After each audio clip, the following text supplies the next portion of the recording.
You tried a budget before. You sat down, did the math, divided your income into categories, told yourself this time would be different. And for about a week, maybe two, it worked. You felt in control, organized, like someone who finally had their finances figured out. Then life happened. One unexpected expense, one bad week, one moment where you just didn't feel like tracking, and the whole thing collapsed. Again.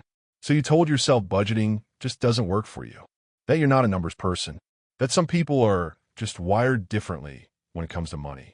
That's not true. And the real reason your budget keeps failing has nothing to do with discipline. It has everything to do with one fundamental mistake almost everyone makes right at the beginning. I'll tell you exactly what it is. But first, you need to understand why most budgets are broken before they even start. Most people build their budget around a perfect month. They sit down, list their income, assign every dollar a category, and create a plan that works beautifully, on paper, in a calm moment, with no surprises. The budget looks logical, balanced, airtight, but you don't live in a perfect month. You live in real life. And real life has a birthday you forgot about, a car repair that couldn't wait, a medical bill that arrived without warning. A week where everything went sideways and the last thing you wanted to do was log your groceries into a spreadsheet. But here's the catch. Those moments aren't the exception. They are the rule. The average person faces at least one irregular expense every single month. Not a predictable bill, a surprise, something that wasn't in the plan. And when that surprise hits a budget built for a perfect month, the budget breaks. You overspend one category. Then you feel like the whole system is ruined. Then you abandon it entirely and tell yourself you'll restart next month. This is called the fresh start trap. And it's the reason most people have restarted their budget more times than they can count without ever actually staying consistent. But the irregular expense problem is only one layer. There's something deeper underneath it, and it's the mistake I promised to come back to. Hold on to that.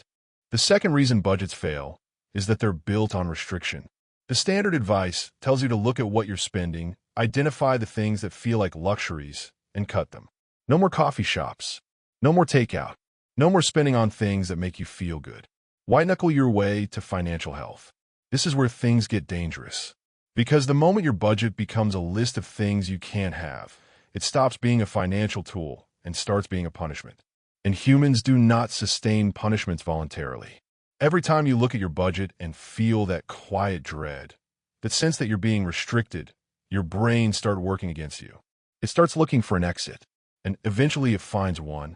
Think about someone trying to diet by cutting out every food they enjoy. For the first few days, willpower holds. By day 10, they're eating everything they swore off, feeling worse than before they started. Budgets fail the same way, for the same reason. Because they were designed to take things away rather than to build something toward.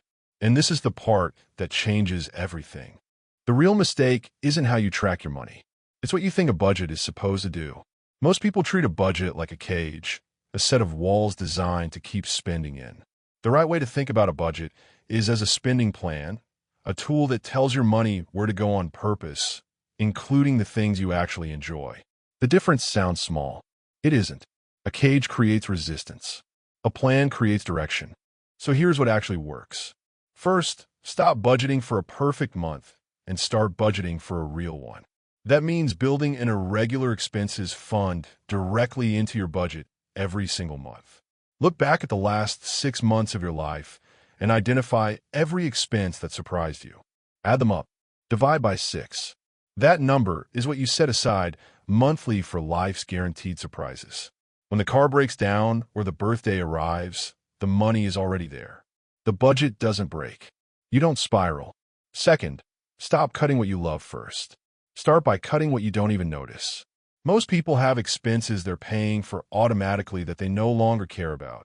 Subscriptions they forgot, services they don't use, habits that became bills. Cut those first, ruthlessly, because removing things you don't value doesn't feel like restriction. It feels like cleaning. This is where things shift. Third, build what's called a guilt-free spending category. A set amount every month that you can spend on absolutely anything. No tracking, no justification, no guilt. When that amount is gone, it's gone. But until it's gone, it's yours. This single category does more for long-term budgeting consistency than any spreadsheet formula ever written, because it removes the feeling of punishment entirely. Fourth, review your budget weekly for 10 minutes, not monthly. Monthly reviews happen after the damage is done. Weekly reviews let you catch a problem while it's still small. 10 minutes. One habit. The difference between a budget that informs you and a budget that constantly surprises you. Here's the turning point nobody talks about. A budget doesn't need to be perfect to work. It needs to be honest. The people who stay consistent with their finances are not the ones with the most detailed spreadsheets. They're the ones who stopped expecting perfection from themselves and started building systems that account for being human. Imperfect budgets followed, consistently beat perfect budgets abandoned every time. The mistake was never that you lacked discipline. The mistake was building a system designed for a version of yourself that doesn't exist, and then blaming yourself when you couldn't live inside it. If this video made something click for you, share it with someone who needs to hear it. And if you want more of this, real, honest conversations about money that nobody else is having, subscribe. New videos drop regularly, and every single one is built to help you think differently about your financial life. This is Sticky Finance, and we'll see you in the next one.